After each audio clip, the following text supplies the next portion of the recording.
Alright, so first thing we're going to do is hook up our fittings with Teflon tape. Here, here, here. Before we do anything, we're going to turn on the gas, fuel. There's no gas coming out of the top of this yet. If I pull the trigger, you hear the gas come out.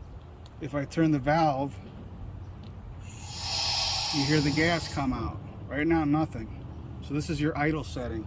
So we're going to turn it on just a little bit where it's hissing. Hear it? Then we're going to hit our ignition button down here.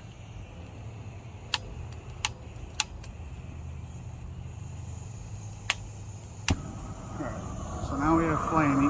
Maybe hard to see. That's on idle. That's just off of this. Now we're going to give it gas. That's how you work these things.